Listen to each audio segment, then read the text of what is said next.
¿Qué tal? ¿Cómo les va? Bienvenidos a un nuevo programa del Espejo. Como siempre, historias individuales que se reflejan en el gran espejo colectivo.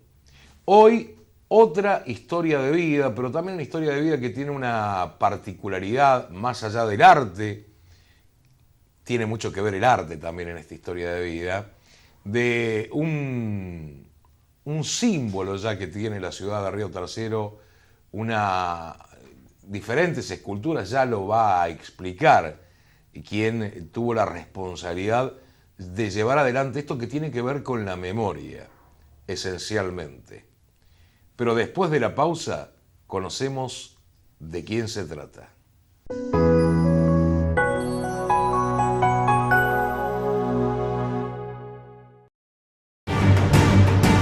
Ahora sí, podés ver los 23 capítulos completos de Huellas de la Media Luna.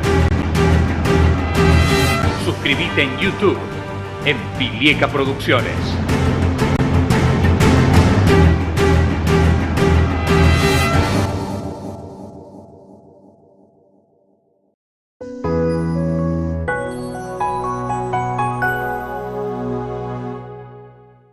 Bien, nos acompaña en el espejo de hoy Mariela Marzo, artista, docente. ¿Cómo estás, Mariela? Muy bien. Gracias por venir a nuestro programa.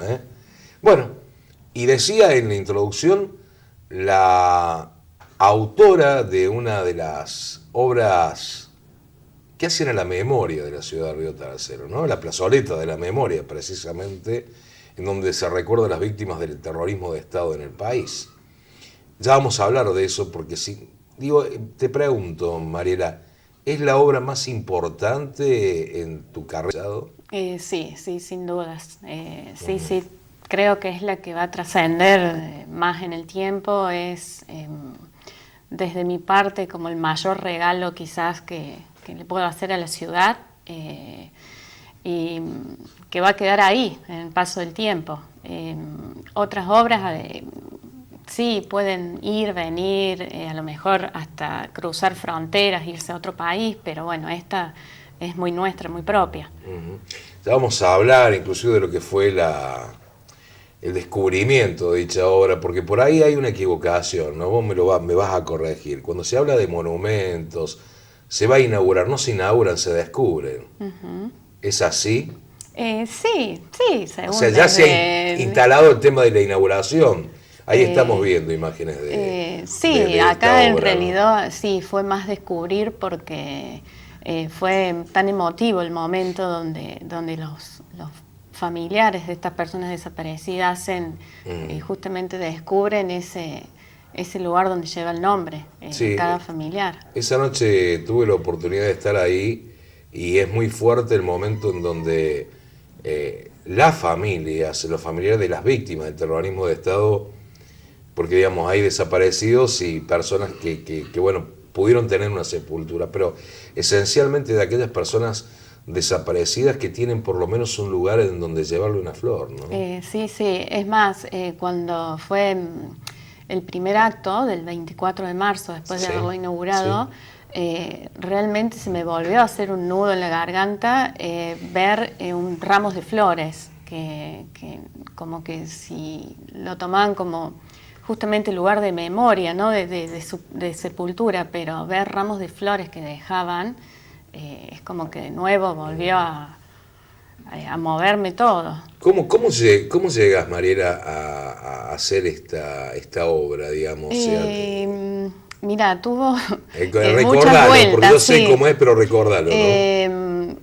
Aproximadamente año 2008, Carlos Enaola, en ese momento miembro integrante de APDH de Río Tercero, se llega a la Escuela de Bellas Artes Lino Esplimbergo con esta inquietud de realizar un monumento, pero él lo llamó me acuerdo en el momento, desde lo sensible. Por eso buscaban que fuera desde el arte, que se pudiera realizar alguna idea. Y bueno, a la gente que estábamos en la Escuela de Bellas Artes en ese momento, nos pareció apropiado organizar un concurso y que fueran muchas las propuestas para que ellos pudieran elegir dentro de todas esas propuestas qué se parecía más a esa inquietud que traían. Presentamos 13 proyectos, algunos proyectos eran de alumnos, otros de alumnos y profesores.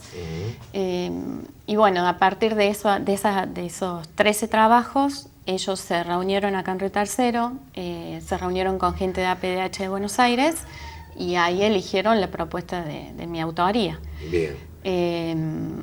Fue muy, muy particular cuando ellos se llegan a la Escuela de Bellas Artes, porque todos estos familiares nos cuentan realmente qué había pasado con cada uno de ellos. Discúlpame, sí. Te interrumpo. Ahí estamos viendo una criaturita, sí. Y yo pienso que decís que tal vez es la que va a trascender, y seguramente sí. Para esa criatura y a tantas criaturitas va a trascender para ellos. Ya está trascendiendo para los adolescentes, por ejemplo, la obra, sí, ¿no? Sí, porque bueno, es algo también que me ha pasado en ese sentido de que yo no viví esa época.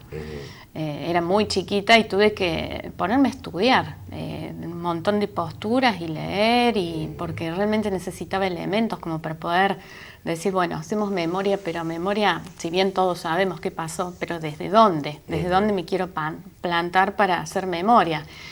Y como te digo, estudié cada monumento del Parque de la Memoria de Buenos Aires, sí. Cómo otros artistas pudieron, a raíz de todo este dolor, transformarlo en obra estética, porque uno piensa en una obra de arte y todos imaginan algo bello, algo lindo, con esta idea de estética, ¿no? que uno trae, pero que acá trascendía eso, había que representar el dolor y justamente personas desaparecidas.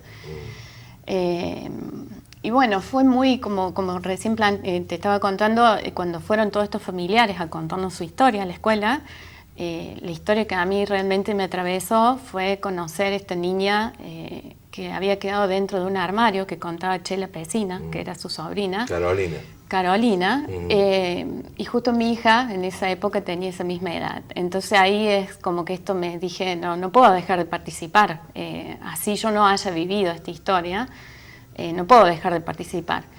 Pero siempre pensando en esta participación como responsabilidad de artista que uno tiene, de poner por ahí en colores, en textura, palabras o sentimientos del otro. Pero nunca pensé que iba a quedar seleccionada mi obra. Siempre lo hice desde ese sentido. ¿Y cuando te tomas conocimiento de que tu obra queda seleccionada? Y fue muy fuerte, ¿no? Fue muy fuerte, lo recuerdo y hasta ahora fue muy fuerte. ¿Por qué el espejo? El espejo, porque decidí plantearlo desde la reflexión, no desde el enojo, desde el resentimiento. Discúlpame, decir, ¿también pude haber sido yo? Sí, y también podemos ser. Podemos ser cualquiera de nosotros. Claro, de poderlo traer a la actualidad, o sea, de tener justamente eso tan a la memoria de que puede volver, o sea, que está en cada uno, en el actor de cada uno, que esto... hasta dónde puede volver. Entonces la idea del espejo fue esa, de que se pueda una persona, como veíamos recién, pequeña, una persona adulta, una persona mayor, y desde cada uno, desde cómo lo vivió, o si no lo vivió, de poderse como también interrelacionar con la obra. Bueno, ya vamos a volver a este tema que es muy interesante. Para mí es una de las obras que más, justamente por el espejo, ¿no? Porque vos te mirás allí y por lo que decís vos, porque va a trascender. Como hay otras obras que van a trascender, pero esto que hacen a una tragedia brutal que vivió nuestro país, nuestra historia, nuestra sociedad. Muchos éramos chicos, me incluyo dentro de lo que éramos chicos. Yo siempre digo, nosotros somos una especie de, los de mi generación que íbamos al secundario, somos una especie de herederos del silencio, ¿no? Tal cual. Bien. Ya volvemos a eso porque me parece que amerita que hablemos bastante más sobre el tema. Ahora hablamos también de vos, o sea, porque esto evidentemente te marcó en tu vida, ¿no? Sí, muchísimo. Te marcó en tu vida. Vos nacés en Río Tercero. Sí, yo soy nacida acá en Río Tercero. Cursé mis estudios primarios y secundarios aquí en la ciudad. ¿En qué escuela? En el Instituto Dr. Alexis Carrel.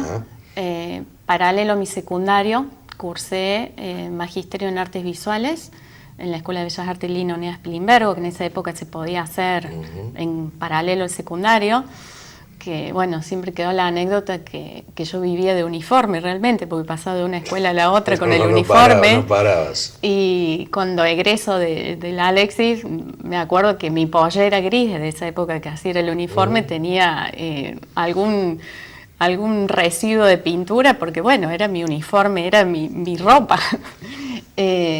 Cuando, bueno, termino el secundario, cuando egreso de la Escuela de Artes de acá, continúo mis estudios en Córdoba, en la Universidad Nacional.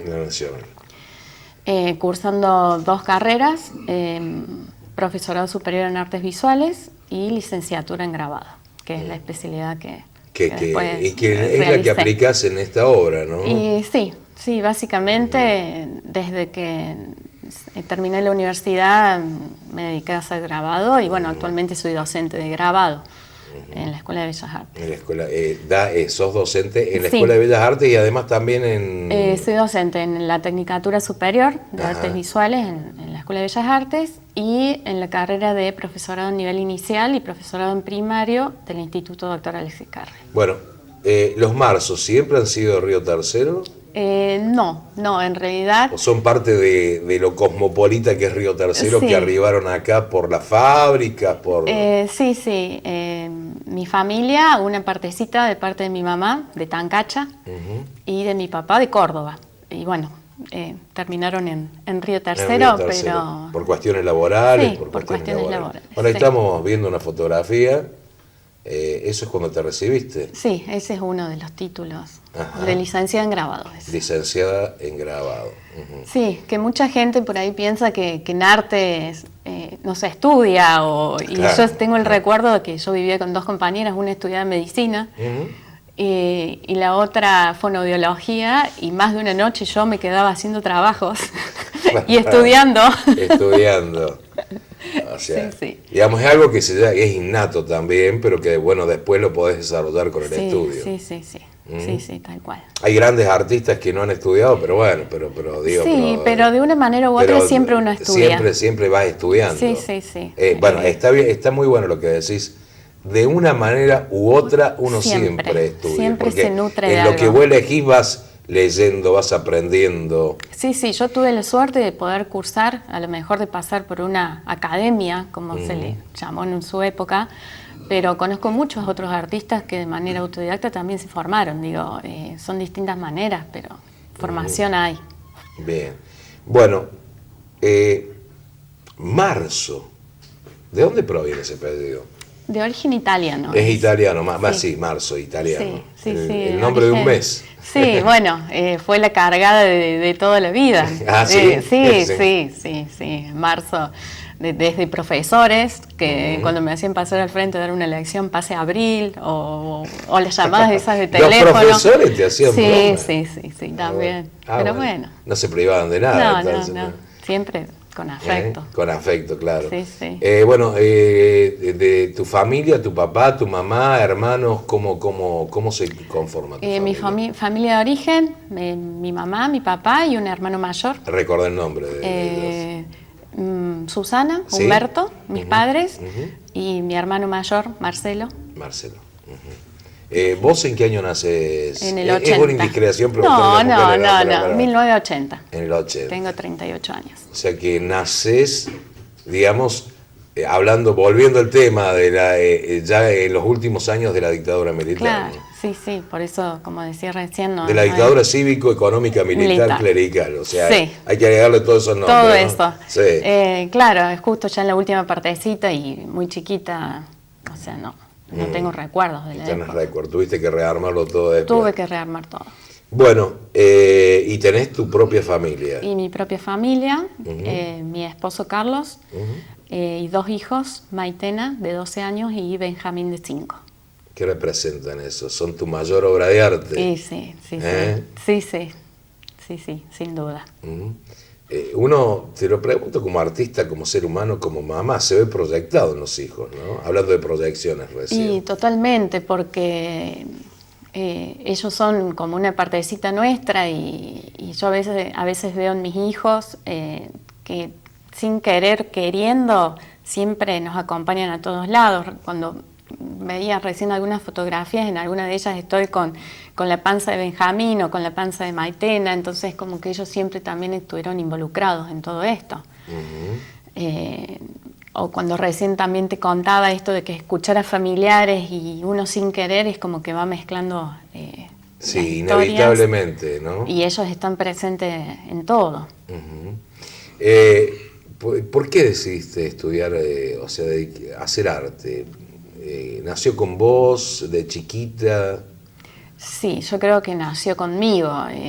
Por recuerdos de mi madre, siempre... ¿En la familia hay alguien que...? No, en la familia no. Es más, mi hermano es deportista, ciclista, que siempre por ahí también salen alguna noticia, pero no, ni abuelos, artistas mira, no ahí tengo. Hay otra fotografía, no sé de qué se ahí estamos haciendo serigrafía en la Escuela de Arte. Ah, serigrafía. Serigrafía, en ese caso, que es una técnica de grabado. Decías tu hermano deportista. Sí. Y tus viejos no te dijeron, dice, arte, ¿cómo va a vivir del arte? No. Porque es algo que se ha instalado mucho socialmente. Sí. ¿No? Como te decía, mi mamá siempre me recuerda que alrededor de los 5 o 6 años le dije, quiero ir a aprender a dibujar. Y en esa época mi mamá buscó lo que había y bueno, terminé en el taller infantil de la Escuela de Artes. Y yo creo que de ahí ellos han visto mi gran pasión. Es más, cuando planteo esto de hacerlo paralelo al secundario en la Escuela de Arte, me dijeron, bueno, hacelo, pero no te lleves materias. O sea, era la condición. Sí, hacelo, pero no te lleves materias del secundario.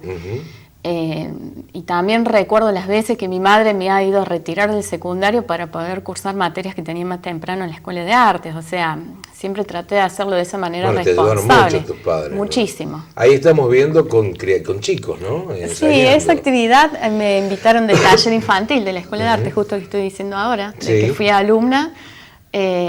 Hicimos un trabajo de serigrafía con ese grupo de niños donde cada uno se imprimió su remera. Ah, bueno, ahí está. Te iba a preguntar qué es la serigrafía. Eso. Se puede imprimir sobre tela, cualquier superficie, pero es lo más conocido es serigrafía en tela. Muchos no lo toman como parte del arte, y es arte. Sí, tal cual. Sí. No cualquiera hace serigrafía. No. Lo que pasa es que por ahí está ya más tomada la serigrafía de una manera comercial. Claro. Tan artística. Esa división siempre de decir, no, esto es comercial, con esto vas a vivir y con esto no. Yo siempre le digo a mis alumnos, porque si bien... Con un cuadro, ¿qué vas a vender un cuadro? O sea, pero... Si bien mi familia nunca me dijeron de qué vas a vivir o en esto de decir, no, estudia otra cosa, sí lo he escuchado de otra gente. O sin querer, uno sabe del contexto por ahí. Y en realidad yo siempre a mis alumnos les digo que está en uno, o sea, en cualquier profesión o trabajo nadie va a venir a tu casa a golpear la puerta y a buscarte, o sea, es un modo de vida que uno tiene que ir autogenerándoselo. No, pero además también lo he charlado con muchos artistas que han venido al programa, ¿no? Esa idea de que sos artista, ¿y de qué trabajas? Claro, sí. O músico, ¿y de qué sos músico? ¿De qué trabajas? O soy, no sé, artista plástica, ¿de qué trabajas? Sí. Bueno, otra fotografía allí, ¿no? Bueno, este es de un premio que recibí de la Academia Nacional de Bellas Artes. Mirá qué bueno, sí, 2 premios importantes recibí. Uno es el premio Bonifacio del Carril, una primera mención.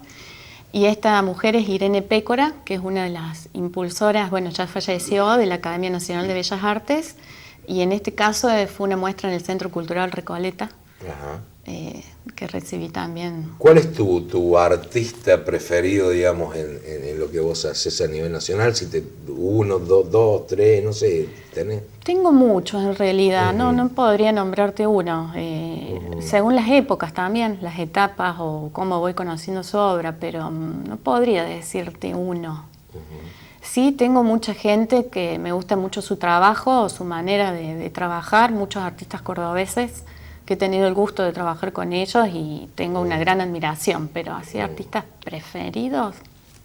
Vos sabés que a mí siempre me impacta la historia de Van Gogh, ¿no? Sí.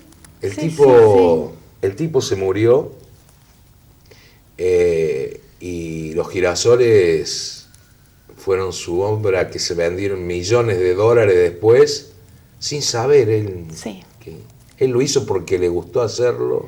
Sí, no, y bueno, fue una época Pues la obra complicada. trasciende al artista también, ¿no? Totalmente, y ahora que nombras Van Gogh, fue una época muy complicada en el arte, donde este grupo de artistas se plantea... Vamos a recordar, de los Países Bajos era... sí, pero más de todos estos artistas de vanguardia, principio del siglo XX, donde se plantean ir en contra del arte tradicional, es decir, bueno, vamos a plantear algo nuevo. Algo nuevo. Que en la época fue una jugada muy importante, fueron rechazados, fueron incomprendidos, y que como Van Gogh, por ejemplo, ellos ni se enteraron de la fortuna o del éxito que iba a tener su obra. Y bueno, y ahí fue un quiebre en la historia del arte. Los total. Girasoles, porque fue la obra que más se cotizó de Van Gogh después, más conocida, Sí, ¿no? sí, sí. Pero tuvo muchísimas obras, no fue la única obra. No, pero digo, sí plantearon un cambio radical en la manera de hacer arte. Y de los españoles, Picasso, Dalí. Sí, bueno, ellos pudieron ya disfrutar un poco más de su éxito, lo pudieron de otra manera, pero bueno, también tiene que ver de que venían ya de familias con un cierto reconocimiento social, que Van Gogh, por ejemplo, no. Bueno, todo hizo. Otra fotografía, bueno, hay artistas ahí, está el Colorado, el Sí, Cita. esto fue una muestra acá en Río Tercero, hace ya algunos años. Cuando digo Colorado estoy hablando de Walter, ¿no? Sí, Le digo sí, Colorado por sí. la confianza, pero digo, bueno. Sí, siempre estamos en contacto los artistas de acá de Río Tercero, Eso nos está bueno, juntamos, siempre cuando hay alguna inquietud de algo, sí, tratamos es lindo que se den estos encuentros. Hay una movida interesante en ese aspecto en Río Tercero. Sí, creo que todos tenemos el mismo objetivo, que es mostrar lo que hacemos y mostrar que está vivo el arte en Río Tercero también, Está porque bueno, a veces pensamos que es una ciudad chica, que todavía estamos ahí, no somos ni Sí, chicos ni grandes. mediana, sí. Pero que siempre que hay movida, que hay artistas, hacemos arte. Está bueno. ¿Qué opinas del arte callejero? Me encanta. Yo no lo puedo creer. Yo veo cuando pintan con los aerosoles, con los dedos. Hemos tenido aquí artistas callejeros fantásticos. Sí. Bueno, en realidad yo hasta principio de año estuve en un grupo de investigación en Córdoba, en la Universidad Nacional. Justamente la investigación fue todo de gráfica callejera, que ahí es como que sí, me enteré de muchas cosas, aprendí muchas cosas del arte callejero. Y que realmente el arte callejero es reflejo de la voz del pueblo. O sea, los famosos graffiti en su momento, ¿no? Exactamente. Que a lo mejor era una leyenda en una pared y hacía tantas cosas, ¿no? Exactamente. Entonces, es como que las paredes tienen vida y es la traducción a lo que piensa un pueblo. Y es muy importante y que ahora está toda esta movida de callar el arte callejero y no se va a lograr. No lo van a poder, a eso no se puede ocultar. No, para nada. Bueno, eso. Muestras en Córdoba, capital, esto es en el Buen Pastor. Qué linda muestra, ¿eh? Bueno, el Buen Pastor de hecho es muy, muy, muy lindo lugar, ¿no? Sí, lo que rescato de esta muestra es que nos juntamos un grupo de artistas de Río Tercero y un grupo de Río Cuarto, se llamó De Río a Río, y expusimos como en 4 ediciones. Nos juntábamos justamente por esto, el río en común, y mostramos lo que hacemos y llegamos a Córdoba capital. Esto de que el interior siempre como que queda... El interior del interior. Exactamente, entonces dijimos, nos juntemos el interior del interior y nos presentamos en Córdoba Vamos capital. 2 ríos de acá a meternos en el río que tienen ellos allá. Tal cual, y fue una experiencia muy linda porque, bueno, había de muchas maneras de hacer arte, pintura, escultura, grabados, encontrar otra gente, Fotografía otras realidades, también, fotografía. Fue un aprendizaje muy lindo. ¿Qué te dio el arte? Y Una forma de vida. totalmente, sí. Sí. La verdad que si tuviera que recordar algo que en mi vida no tuviera arte, no sé. No podría separar arte de mi vida. No lo podés separar. No. Imposible. No. ¿Tu primera obra cuál fue? Tu primer pintura, no importa si hayas estado recibido o no, pero eso que vos hiciste en tu vida y que dijiste, y que no la vas a olvidar nunca, que fue el punto de inicio? ¿Hay alguna, no sé, un dibujo a lo mejor en un papel cuando tenías 6 años, qué sé yo? Sí. Y ahora recuerdo que todavía mis padres lo tienen colgado, una pintura de, 13 años tenía. Ajá. Sí, pero sí, mucho de antes, mucha producción de antes. Ajá. Mucha producción, digamos. Sí, que dibujos en la escuela. de esculturitas, construcciones. Te voy a hacer una pregunta, a lo mejor es un tanto compleja para un artista, pero yo tengo un amigo que siempre me dice, todo aquello que no se entiende es una obra de arte. ¿O no? ¿O no? ¿O no? ¿Cómo se entiende una obra de arte? ¿Cómo la entiendo yo? A una pintura a lo mejor que yo la puedo comprender y a lo mejor otro es indistinto según las personas, ¿no? Es que en o es realidad, distinto según las personas. No sé si el objetivo de la obra es comprender. Yo lo relaciono, me gusta más pensarlo por el lado que te haga sentir. ¿Qué es lo que, cómo te hace sentir, ¿no? ¿Qué te moviliza? A mí me ocurrió en la última muestra que hice el año pasado, en agosto. Veo a una mujer al frente de una de mis obras y la veo que se le cae una lágrima. Y a mí eso, o sea... Fuerte. Muy fuerte, porque digo, bueno, a esa persona algo le movilizó. ¿Y qué obra era tú? Es una, que bueno, deben haber algunas fotos dando vuelta. Eran solamente vestidos hechos con papel y todo papel gofrado, que le llamamos engrabado cuando le dejamos la huella de encajes, por ejemplo. Entonces, con el papel después construcciones de vestidos. Vaya a saber qué le movilizó a ella, qué le recordó. Exactamente, qué ¿no? le disparó. Entonces, disparó? Cuando yo vi eso, dije, bueno, el objetivo se cumplió, porque lo que yo busco es que genere algo en el otro. A lo mejor no le gusta, pero cuando le genera algo, le recuerda algo, le moviliza, lo deja pensando en algo, para mí el objetivo se cumple. Bueno, generar algo. Volvemos a esa obra, la de la plazoleta de la memoria. ¿Vos te imaginás lo que generó eso? ¿Tomás dimensión de lo que ha generado, digamos, ¿no? Yo tomé dimensión de eso en esa noche, como recién te decía, cuando se descubrieron las esculturas, sí. Y cuando vi a los familiares ahí. Yo no te puedo decir el sentimiento que me produjo eso. Fue terrible en ese sentido, de ver que esa obra había generado eso o que a lo mejor ayudaba a calmarles algo de ese dolor. Pero no lo comprendí hasta que lo viví. No me imaginé. Por ejemplo, que digamos, los familiares parados frente a una de las esculturas con el nombre de su ser querido. Sí, en realidad en esa noche habíamos cubierto, que estuvieron como un mes cubiertos los espejos, las chapas. Claro, y ver cada familiar descubrir y encontrarse con el nombre de su hermano, de su hijo. Debe haber sido muy fuerte. Sí. Y ver abrazos entre familiares. Sí, entre ellos mismos hay una conexión muy fuerte, ¿no? Ver abrazos ahí. Bueno, ahí estamos viendo a Emiliano Fesia, que es hijo de Cristina Fontanella, ¿no? Que está...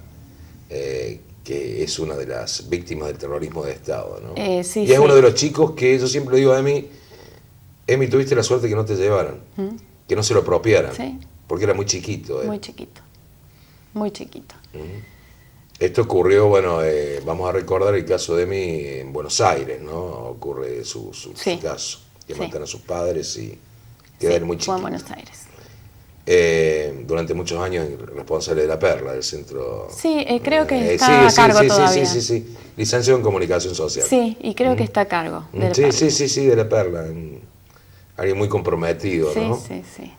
Digo, me imagino, claro, debe haber sido muy fuerte ver un chico como él que va y encuentra el nombre de su mamá. Y algo que también en medio cuando lo estábamos construyendo el monumento, una tarde, esto es una anécdota, ¿no? Yo estaba trabajando, no sé si terminando de pulir unas chapas, Y se acerca una chica y estuvimos largo rato charlando y bueno, tomamos unos mates. Y después de hora larga, me dice, yo soy Carolina. Y la hija sí, de Cecilia Pesina. Y ahí fue como muy fuerte, porque y más responsable aún sentir ese compromiso.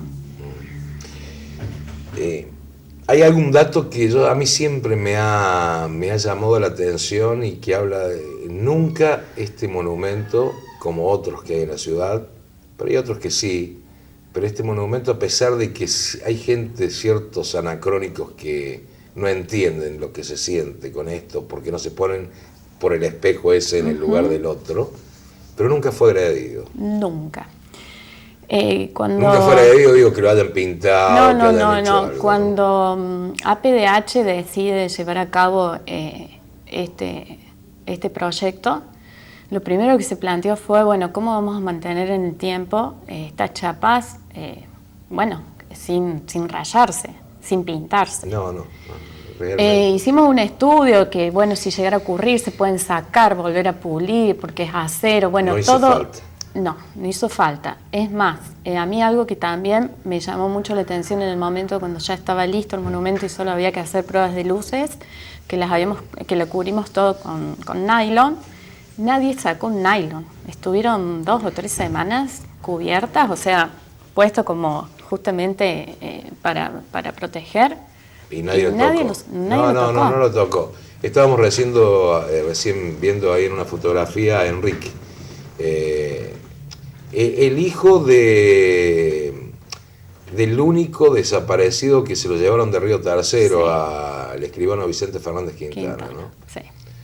Bueno, está Enrique también, que para él debe haber sido muy fuerte, porque ya falleció su hermano, falleció su mamá, de su papá es uno de los desaparecidos de Río Tercero. Sí, terrible.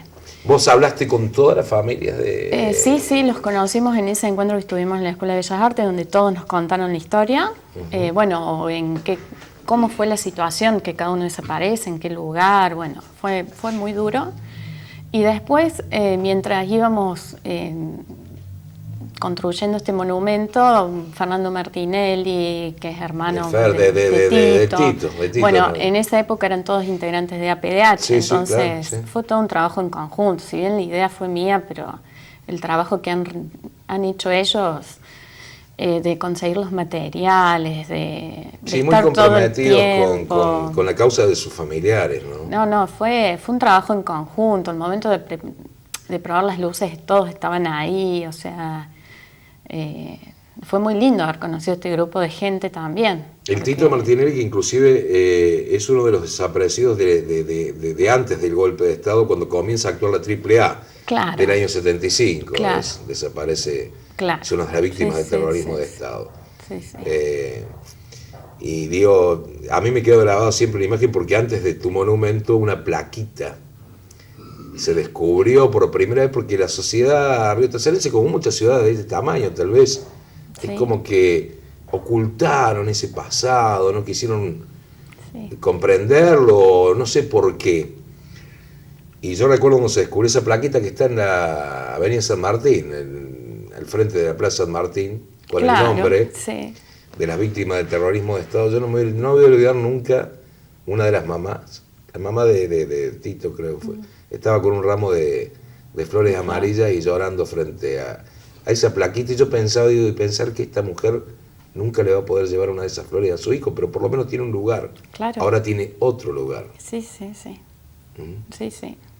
Que fue muy fuerte. Está muy bueno el tema de la refracción que tiene tu obra, porque además de ver a las personas, vemos en la fotografía, se ven a las otras personas que están allí también. Es que sí, fue justamente pensado en eso, que se reflejaran unas a otras. O sea, la ubicación tuvo ese objetivo. Sí. Si bien estaba un poco delimitado, porque el espacio cedido por la municipalidad tiene forma de triángulo, que no es simple componer en un triángulo, más aún cuando después en esa esquina se abre el giro permanente, porque no había giro permanente. No había giro permanente. Y estábamos hablando de 4 personas, entonces componer 4 dentro de un triángulo, todo a nivel compositivo, ¿no? Lo que estoy diciendo. Sí, sí. No fue simple y aparte para poder lograr este reflejo entre ellas tampoco. Y también pensado que si uno pasa por el auto también, o sea, no solo si los recorres caminando, sino si pasas... En el auto claro. se te refleja el auto, o sea, sí, es sí. increíble. Ese fue un poco el juego, juego de realidades también, del contexto. ¿Vas recurrentemente a...? Y sí, es una esquina donde uno pasa siempre, pero... Pero vos, particularmente, de decir, tengo ganas de ir un momento a... Sí. Fui varias veces, cada vez que voy tomo fotografías porque es como que va cambiando el contexto, va cambiando y hace que se vea, sí, que se ve distinto, pero no te puedo negar que más de una vez estoy parada en el semáforo y es como que... Te moviliza mucho. Sí. Hay una cosa muy increíble que está, mirá, esa obra, tu obra, y del otro lado cruzás la calle, está en donde se recuerda a Malvinas, sí. Digamos, a los veteranos de guerra y caídos de Malvinas, sí. ¿no? Sí, al poquito digamos, fíjate tiempo. Cómo se concentra en un espacio todo, ¿no? Sí, al poquito tiempo. Y bueno, y estas ideas de espejos, en algunas placas están grabados derechos humanos. Sí, estaba viendo, siempre que voy me fijo en eso. Que eso también, desde la actualidad, decir, bueno, tengamos presentes estos derechos y cómo me quiero ver reflejada, si ante derechos humanos o ante disparos, porque en otro... Claro, porque, discúlpame, en las chapas hay disparos, ¿no? Sí, que en real no están orificios hechos, de disparo, digamos, como simulan. Si fueran, emulan a disparos. Exactamente, a disparos, en una idea original... los disparos lo habíamos pensado de hacer disparos reales, pero bueno, después se nos iba a doblar mucho el metal, por una cuestión técnica no lo pudimos hacer. Entonces, bueno, simulan. En una de las placas y en la otra, derechos humanos. Entonces ahí es el juego que se hace. El juego que se hace. ¿Cuál fue la reacción, digamos, de conocidos tuyos? Digamos, ¿fue positiva? ¿Todo el mundo te dijo, o tuviste a alguien que te recriminó algo por... Digo, no por la obra en sí, sino por el mensaje de la obra? No, al contrario.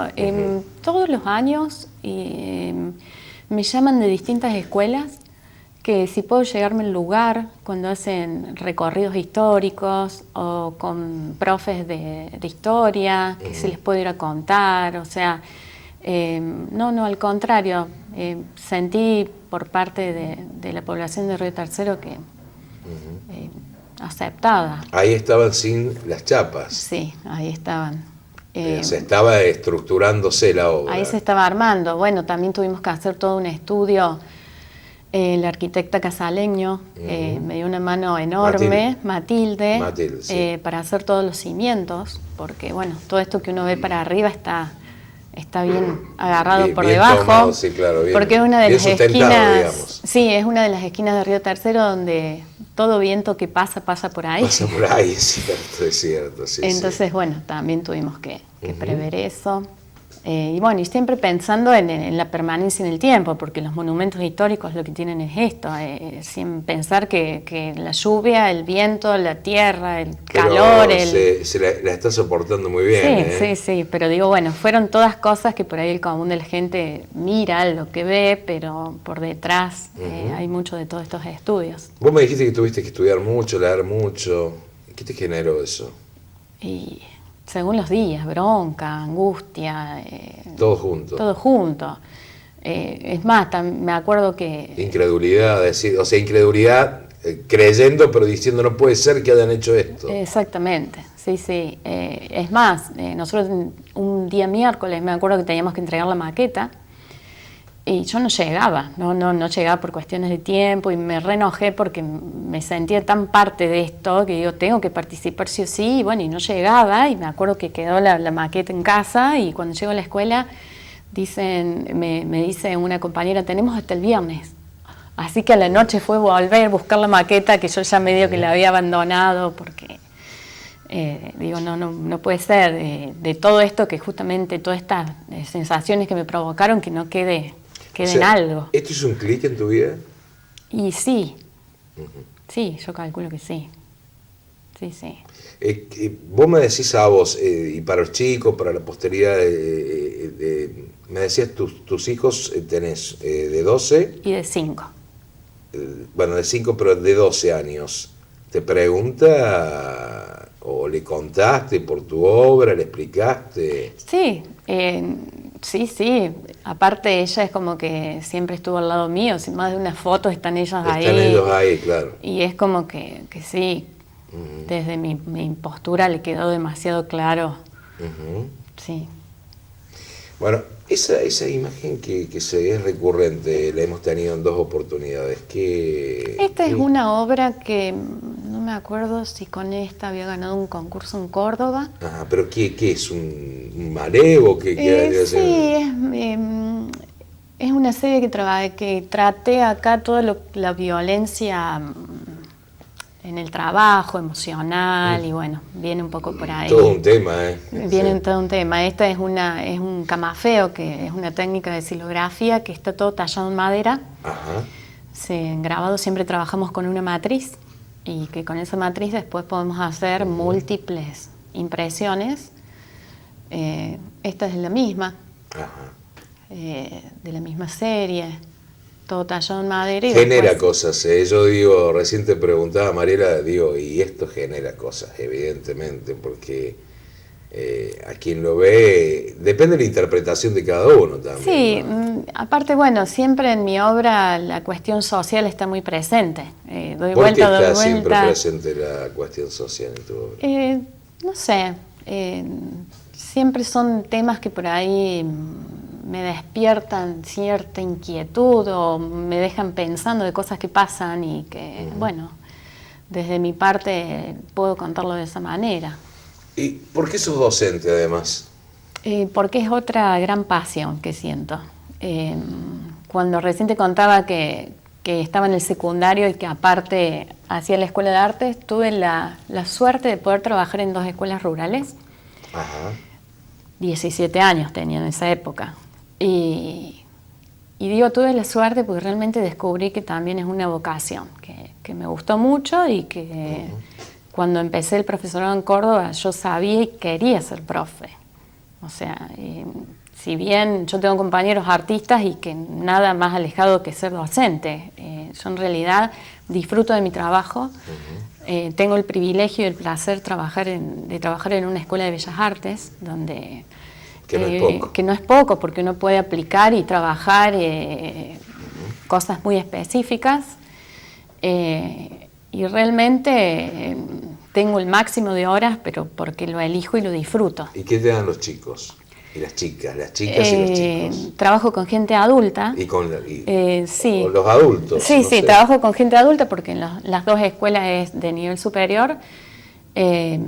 Y yo aprendo constantemente. ¿Y los chicos más grandes? Sí, sí, por supuesto. Sí, sí. ¿O no le decís chicas, chicos? Todo el tiempo. Ah, bueno, todo el por tiempo. eso te digo. Hasta a veces hay varones pobres, yo chicas, por una cuestión. Yo disfruto mucho y aprendo mucho. Al trabajar todo el tiempo en el taller, trabajamos, nos juntamos, mandamos a concursos juntos. Es un trabajo, o murales, o lo que, siempre trabajando hacia la comunidad también con la escuela, siempre me da actividad, me da motor de seguir. Qué bueno. Bueno, nos quedan poquitos minutos. Yo te dije que iba a ser una mesa de café, una charla esto, no una entrevista. A ver, ¿qué te hace feliz? ¿Qué me hace feliz? Pregunta. Sí. Creo que me hace feliz poder elegir todos los días qué quiero que me haga feliz. Y sí, y básicamente me hace feliz vivir con arte y vivir alrededor de los seres que amo. Las mayores obras de arte. Tus mayores obras de arte. ¿O no? No, tus hijos. Ah, sí, por supuesto, sí. Sí. Vivir con con la gente que amo y poder seguir disfrutando de hacer arte. ¿Crees en algo? No sé, en Dios, en la naturaleza, en el ser humano. ¿Crees en Dios? Sí, creo en Dios. ¿Sos de ir a la iglesia, de no ir? Porque no implica creer en Dios que tengas que ir a la iglesia, ¿no? O sea, no. Creo en los buenos actos, en la buena voluntad de la gente. Creo que hay gente buena y creo que hay gente mala. Seguro. Y creo que si uno hace el bien, eso tiene una vueltita. Tiene una vueltita. Bueno, y mira qué pregunta que te hago ahora. Cuando te levantás por la mañana y te mirás en el espejo vos, ¿qué ves? Pero le voy a agregar otra después. Además de esa. En el espejo de tu casa, ¿qué ves? Y veo que tengo un nuevo día para vivir y que tengo que disfrutarlo al máximo y tratar de ser feliz. Y cuando vas a esa obra que vos realizaste y te miras en uno de esos espejos, ¿qué ves? Veo que estoy ahí y que tengo mucho para seguir dando. Y cuando ves los nombres ¿sabés que le diste algo a ellos, a sus familias? Sí, desde mi humilde lugar como artista traté de dar lo mejor. Y como ser humano también. Sí, sin palabras. Gracias, Mariela. No, gracias a vos. Gracias, Gracias a vos. Con el espejo volvemos la próxima semana. Muchas gracias.